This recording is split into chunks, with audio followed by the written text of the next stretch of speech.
Welcome Internet. Today we're going to be talking about the impact of trauma on the personality. So before we begin properly the video, I just want to say that I am going to be talking here from a psychodynamic and psychoanalytic lens and framework of understanding on both trauma and personality. However, and this is important, there exists a plethora of other methods to understand trauma. And I want to be very clear that I don't think it's mutually exclusive, right? You can have a psychodynamic understanding and a neurological understanding. You can have a CBT understanding and a psychoanalytic understanding, and so on and so forth. So it's not either or, right? It's more each subsector explores it in a different way, but doesn't exclude another subsector. This is important. Now, in regards to what I mean by trauma and personality. Well, first, trauma.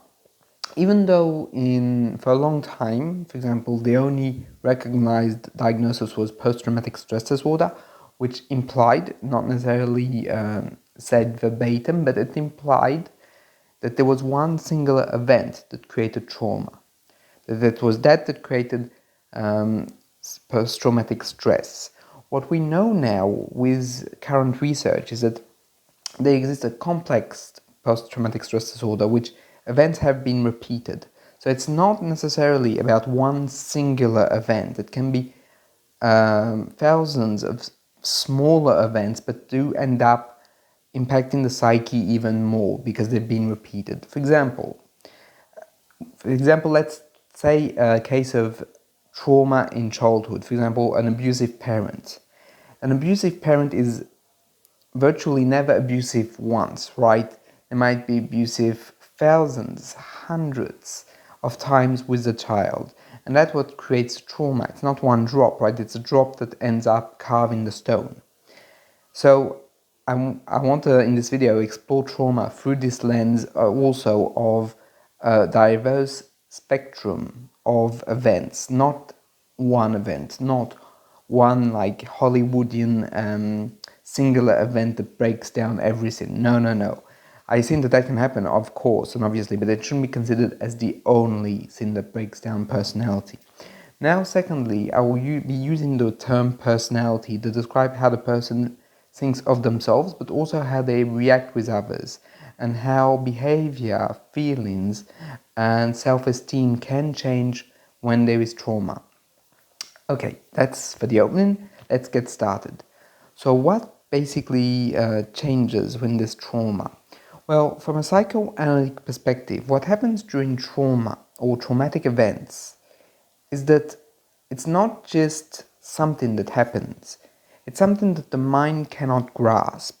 For example, a psychoanalyst and psychiatrist Wilfred Bion talks about how the mind cannot process certain events. He called them beta elements, things that are so powerful, so intense, that they can't really be organized by the mental framework.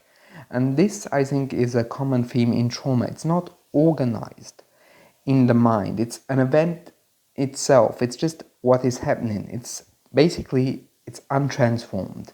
And we can see that through dreams linked to post-traumatic stress disorder. Often when the trauma occurs, the dreams remain the same, exactly like line for line, word for word. It's as if the dream was verbatim of the experience, i.e. unchanged, unaltered. And this often creates a break within the personality. So what do I mean by break? I mean that basically the trauma or traumatic events force the individual to adopt a form of splitting of their personality, i.e. a form of division internally. That in a way, a part of them experiences it, but another part of them runs away from it. This creates more fragile and more vulnerable sense of identity, because the person in a way has experienced trauma, but also has tried to protect from it, which is natural and very human. It creates this dynamic in which the person basically dissociates, i.e. is not there and is not present, and that dissociation can remain, meaning that the event has been experienced but hasn't been lived. So what do I mean by that? what I mean is that fundamentally, the event has occurred. The person does remember that the event is there, but they try and repress it. They try and push it down. They try and mitigate its effects. And the problem with that form of coping, which is completely normal, right? There's nothing pathological about that way of coping, but the problem is that it uses a lot of mental energy to be able to do it, and it becomes very costly mentally because you always have to defend, you always have to be sure that it's not going to come back, right? So it becomes very, very hard, and the person starts basically using up their energy for that purpose, and it also creates fragments in the personality. Now, I'm going to basically talk about Fernburn's model. I've made many videos on that, so if you're not up to speed, please feel free to watch them. But the idea is that when trauma happens, there's a form of division. Our conscious minds, in a way, our unconscious minds become divided, and the unconscious becomes all very fearful and rejecting, or, on the contrary, seeking someone that can save us. So those true forms of personality after traumatic events often happen because the mind has a very, very hard time dealing with those beta elements I was saying earlier. So therefore, it creates a form of narrative of, or I have to destroy the other before they destroy me, or I have to find someone that can save me and can be an absolute protector for me. And this creates unconscious illusions in both case scenarios, in which the person, in a way, loses the grasp on their conscious mind, not on reality, right, but on their conscious minds, meaning that the whole thought process becomes completely engulfed by this will to survive. And unfortunately, this leads people to create massive issues for themselves because they will react with a very strong emotional response, which is not necessarily a bad thing, but sometimes that response comes from the trauma. It's not necessarily what is happening in the present or in the here and now, but it's what has happened. And what is very frightening for most people is to re-experience that trauma. So personality becomes bended because the personality of the individual starts to adapt to the trauma and the traumatic events, meaning that this has happened and a part of the mind is like, it must never happen again. Therefore, I'm going to do everything I can to avoid it. And when I mean that both consciously but also unconsciously. Thus, the creation of those two split entities of something that is very afraid and will reject before being rejected, or something that will seek perfection. There's also this case scenario where in which the trauma is like a dark hole, right? It has a gravitational pull, but you might not see it. For example, people might change behaviors. People might adopt certain forms of, for example, aggression or moments of destructiveness. This is because, and what we speculate in psychodynamics, is that at the time of the trauma or during the traumatic event, such behavior was adapted because the individual had to survive, they had to make it through. In a way, they had to escape what was happening in the traumatic event. However, the problem is that now that they have reached a level where the traumatic event is over, quote unquote, the process of adapting to it remains. For example, it's very notable with, for example, children who have become adults and who were abused verbally, physically, intellectually, and so on and so forth as children. They have themselves created patterns in which they know how to function in a dysfunctional family. But the problem is once you've reached a point where you're no longer in a dysfunctional family, your patterns and adaptations are not going to work with people who are not like that. And the problem is because you have those sub-egos, those divided parts of the self that are there to protect, but yet see everything on the lens of this family dynamic, then basically the individual is going to fight back, even though there is not necessarily the same propensity to fight, or not necessarily the same viability in the fight. Or quite the opposite, they might over-adapt and basically withdraw. And that's another part of trauma and personality. Trauma can create a fraction in the personality on another line, which is a split between a form of persona or false self, i.e. a facade, and a part of the true self, who the person really is, that is recluse, much more withdrawn, and does not want to come out through fear of being destroyed. And often people who have suffered trauma are very reluctant to speak their minds, to show who they are, because the risk is so grand to be destroyed that they rather hide their true personality, their true being, because it's too frightening.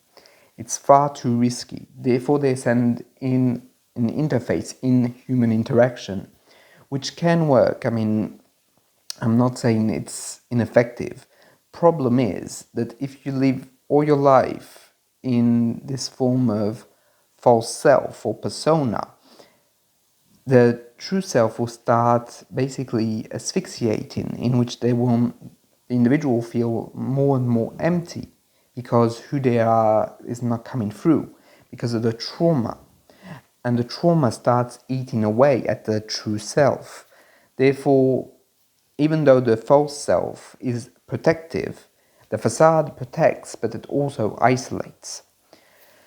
And this is one of the main impacts of trauma. And in the most extreme case scenarios, people might have what is called a regressed ego, something that I've already talked about, but the idea is that they will withdraw completely, and at the very, very utmost extreme, they will no longer want any human contact.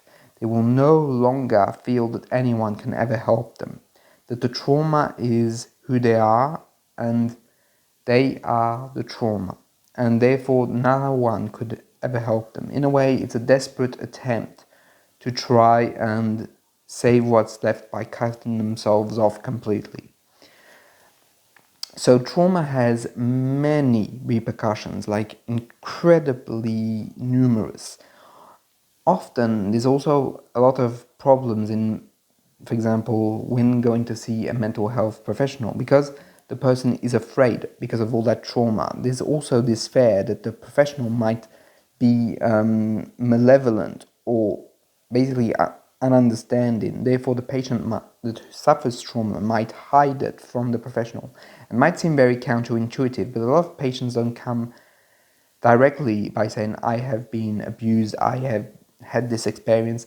They're afraid. They're afraid also that the therapist might be part and parcel of the system that abused them. Therefore, they will hide this dimension. And to an extent, it's okay. I mean, it's our roles as therapists to know how to basically create a strong therapeutic alliance to be able to talk about all of that. And that's another important thing, is that the person, when they talk about the trauma, for a lot of people, just talking about it is reliving it, re-experiencing it, because what is happening is that basically, as I've said earlier in the video, the beta element has not disappeared, it has not been processed, it's still there, but it's been like walled off, right? And when we talk about, there's a real risk that the experience, the emotional experience, comes back like on an extreme level. And Ferenczi notes this, that people can even seem completely disconnected from reality when trauma is re-experienced. Like really, it might seem massive. You might think that this person is having a psychotic breakdown, which isn't the case, because they're not losing touch with reality, but it's just incredibly intense, because it was intense when they basically experienced it as children or young adults and so on and so forth, or even older in life. But when it comes back, it's up to the therapist to be able to welcome it, not in the fact of nothing happened, quite the opposite. It's yes, it happened. Create a framework, create a way of processing what is happening, because it's only through that processing that the personality of the patient can grow. Because what we have to understand, and this is important, is that trauma is in a way freezes certain parts of the personality. I was talking about the true self. The true self is frozen in this aspect because it's so risky that basically there's a frost. And when trauma is re-experienced, that true self is reawakened in panic, but it's still there. Therefore, the therapist might have to adapt the setting, for example, provide longer sessions or more regular sessions, or even sometimes have patients on the phone in between sessions. All of that is up to the therapist and their frame and how the patient reacts to it. There's an infinite nuance to be had here. I'm not saying there's one way of doing it. Quite the opposite. It's a very nuanced and it's a case-by-case principle. But the idea is that the therapist is going to have to recreate a framework. We were talking about beta elements, but what the therapist has to do is create an alpha function, i.e. a part of the mind. They have to, within their minds, create the framework to which the patient can basically use it to process the trauma. That the therapist has to themselves welcome the trauma and the fear of the trauma within themselves in order to give a frame of reference and containment for it that will not just contain as basically there's splits, but process it, break it down. So it might be very complicated and might require a lot of time, because even though here I make it seem as if it's one singular event, again, it's not. It's a very slow and steady process. But the idea is that as a therapist, you have to help the patient with the trauma in order for the personality to be unbent, to go in a straight line again. So this might take a lot of time, and sometimes the damage to the personality has been so grand that it doesn't go unbent completely. However, what I can say with quite a lot of confidence is that it's completely possible. Even people who have suffered extreme trauma can still be helped. And basically, regardless of the therapy, as I was saying very early on in this video, we as therapists can help the patients grow and basically give meaning to what has happened, give a reference, give an explanation that allows the patient to make that event a part of their lives, a painful part, but a part nonetheless, and that it is experienced as having happened, but that the patient has not been destroyed by it. Quite the opposite, they've been able to save themselves long enough to seek therapy. They've been able to save and preserve a part of their personality, even though the trauma could have destroyed it. So the patient has already done a lot for their mental life and their mental resources, and it should not be denied. It should, quite the opposite, it should be basically uplifted. It should be like shown to the patient that they have, in a way, a lot of strength to have survived that long with those split processes, with those, in a way, with those destructive elements within them that have not been processed. And of course, I do feel that there's a lot of progress, and even people with personality disorders, for example, borderline, narcissistic, can be helped. Because what we, at least in psychodynamic psychotherapy, think is that those personality disorders don't come from nowhere. They come from repeated traumatic events, be it belittlement, be it abandonment, be it neglect. All of these things come in a continuum. And if we are able to reconnect, to show to the patient that we as a therapist can understand what they've experienced as traumatic, that we can tell them that it's traumatic, that we can attest to their experience, tell them that it has happened, because often the main issue interpersonally is that the abuser will say that nothing has happened, that the victim is insane, or that they've basically broken down into psychosis. So as a therapist, it's incredibly important to attest to the trauma, because that will alleviate fears that the person has, that in a way that they try to save their true selves, but they're always afraid that their true selves might be psychotic, and therefore they're afraid of even talking about the trauma. So therefore the support of the therapist will help the individual be able to reconnect, be able to understand that they were mystified, i.e. gaslighted, in this idea of being mad or psychotic or not understanding their own subjectivity. Quite the opposite. They understand it so well and so intuitively that they did everything they could to survive.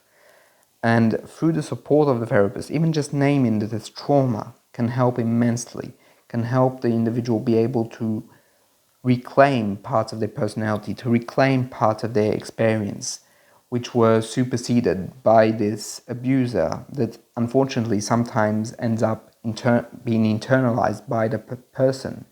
Because that's also unfortunately one of the fates of trauma, is that the individual can identify with the aggressor, and that identification can lead people to then become hurtful and destructive themselves towards others. In a way, they basically become like the person that has hurt them. And this is a danger.